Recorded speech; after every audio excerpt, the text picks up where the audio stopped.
Si sabeu què és copular, sabreu què és un verb copulatiu. Segons el DIEC, copular vol dir fer unir sexualment.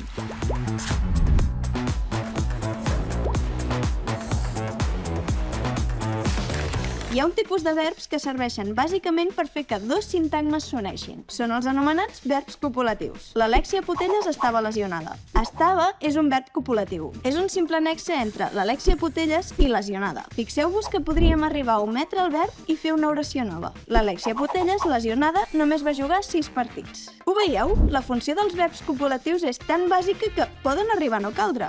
Realment ens informen del temps verbal i poca cosa més. En l'oració l'Alèxia Putelles estava lesionada, estava ens informa que parlem d'un passat. Estava lesionada, però potser ja no ho està. El verb no ens diu gran cosa més. En principi, de verbs copulatius en tenim dos, ser i estar. Segons algunes fonts, semblar també es podria posar dintre d'aquest grup. Més coses. Les peces que ajunta un verb copulatiu són el subjecte i l'atribut. De l'atribut toca parlar-ne ara. A veure, els verbs predicatius, és a dir, tots els verbs que no són copulatius, que no són ser i estar, o semblar, seleccionen els seus complements. Ma mare menja fusta no té ni cap ni peus. I és el verb predicatiu, menjar, juntament amb el subjecte, qui determina que no té cap ni peus. Ma mare no pot menjar fusta. Els verbs copulatius, però, no tenen aquest poder.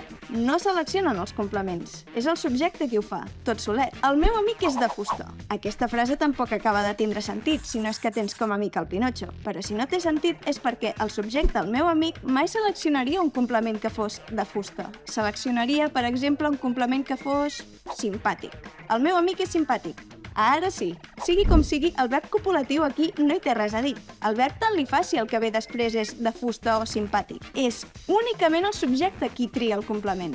Aquest complement s'anomena atribut. En molts llibres l'atribut apareix catalogat com a complement verbal.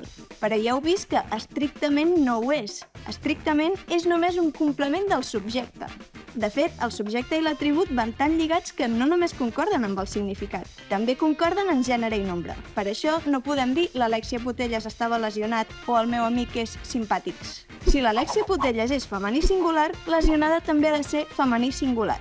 Si el meu amic és masculí singular, simpàtic també ha de ser masculí singular. Han de concordar. El subjecte i l'atribut han de tindre concordança. Amb els verbs copulatius i els atributs descrits, arribem al final del vídeo. I recorda, si tens més dubtes de morfosintaxi, t'espero al Supercampus.